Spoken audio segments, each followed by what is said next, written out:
بسم اللہ الرحمن الرحیم۔ محترم ناظرین، خوش آمدید کہتا ہوں آپ کو اپنے یوٹیوب چینل علم روشنی میں۔ اگر چینل پہ پہلی بار تشریف لائیں تو چینل کو سبسکرائب کر کے گھنٹی کا بٹن پریس کیجئے۔ گھنٹی دبانے کے بعد آل کو کلک کر دیں تاکہ تازہ ترین وظائف کی ویڈیو، علم دین والی ویڈیو آپ کو گھر بیٹھے فری میں حاصل ہوتی رہیں۔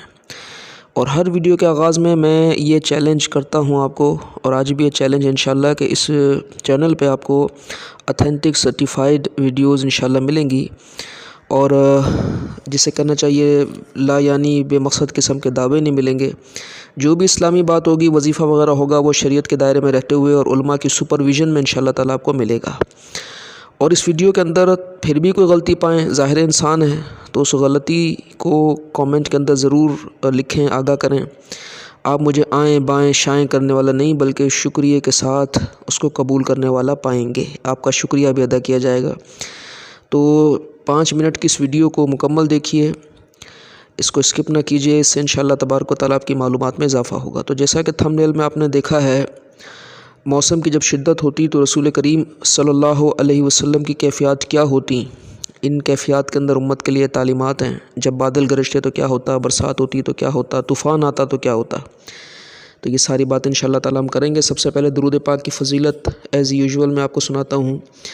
نبی رحمت صلی اللہ علیہ وسلم ارشاد فرماتے ہیں کہ جس نے مجھ پر ایک بار درود پاک پڑھا، اللہ تبارک و تعالیٰ اس پر 10 رحمتیں بھیجتا ہے۔ حصول برکت کے لیے آپ بھی ایک مرتبہ درود پاک پڑھ لیجئے۔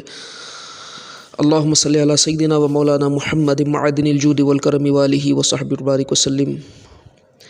محترم ناظرین، ایک طوفان ہے گھاٹی کے نام سے، جس کا آج کل میڈیا پہ آپ چرچا بھی سن رہے ہوں گے، اور سوشل میڈیا پر جو ویدر چینلز ہیں وہ بھی اس کے بارے میں کافی اس کا چرچا اور اس کی خبریں نشر کر رہے ہیں۔ تو یہ سمندری طوفان اگرچہ ابھی موجود ہے انڈیا میں، وہاں سے یہ برسات کا موجب بن رہا ہے، طوفان آ رہے ہیں، بارشیں ہو رہی ہیں۔ طوفان سے مراد بارش والے طوفان ہیں۔ تو یہ کیفیات چلتے چلتے جب بحر عرب میں پہنچیں گی تو بحر عرب سے ہوتی ہوئی اس کے چانسز یہ ہیں کہ شاید یہ کراچی اور سندھ کو بھی ہٹ کریں۔ اگرچہ یہ چانسز بہت کم ہیں، اور چانس یہی ہے کہ شاید یہ عمان یا یمن وغیرہ کی طرف سفر کرتا ہوا طوفان نکل جائے گا، انشاءاللہ کراچی سندھ تک نہیں پہنچے گا۔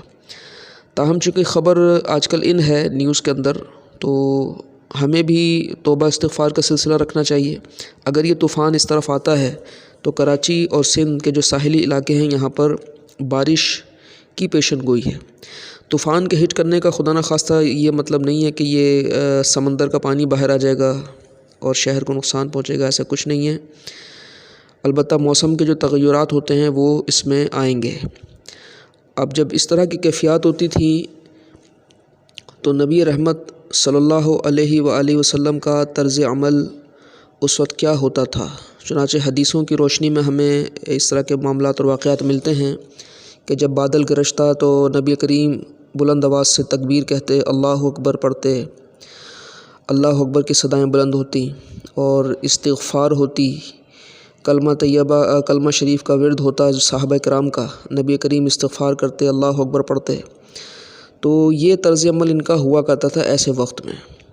تو اب اس میں ہمارے لیے سبق کیا ہے؟ آج ہماری کیفیات کیا ہوتی ہیں کہ جب طوفان آئے، بجلی کڑکے تو ہم تالیاں بجاتے ہیں، اچھلتے ہیں، اور جب سے ہمارے ہاتھ میں کھلونا آیا جس کو موبائل کہتے ہیں تو ہم اس کی تصویریں باقاعدہ لے رہے ہوتے ہیں، اور پھر بعد میں بڑے فخر سے اس کو شیئر کرتے ہیں کہ دیکھیں جی بجلی گر رہی تھی، اور بجلی گرتے ہوئے میرے موبائل کے اندر جو ہے وہ سیو ہو گئی، یہ منظر آ گیا ہے، اور وہ منظر پھر میڈیا پہ بھی ہمیں نظر آتا ہے۔ تو آج ہمارا طرز عمل یہ ہے، اور ہمیں اس سے کوئی غرض نہیں ہے کہ جس بیچارے کے گھر میں بجلی گری ہے اس کا کیا عالم ہوا ہوگا، جس کی پراپرٹیز بجلی کے گرنے سے تباہ ہو گئی اس کا کیا عالم ہوا ہوگا۔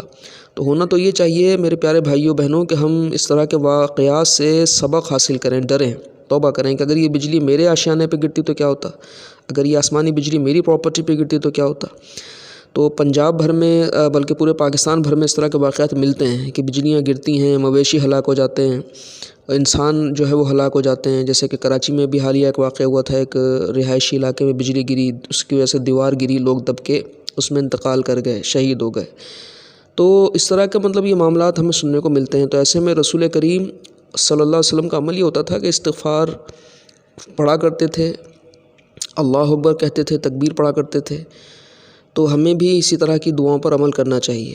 استغفار کریں، کثرت سے توبہ کریں، جب بھی موسم کی کوئی شدت ہو، شدید گرمی آ جائے تو استغفار کریں، شدید ٹھنڈ آ جائے تو اللہ سے توبہ مانگیں، بارش ہو شدید تو اللہ سے توبہ مانگیں، اللہم صیبا نافعا، اللہم صیبا نافعا، یہ حضور کی دعا ہے کہ اللہ ہمیں عافیت والی بارش دے۔ تو امید ہے ویڈیو پسند آئی ہوگی، پسند آئی ہے تو لائک کیجئے، سبسکرائب کیجئے۔ ملاقات ہوتی ہے انشاءاللہ تعالی اگلی ویڈیو کے ساتھ۔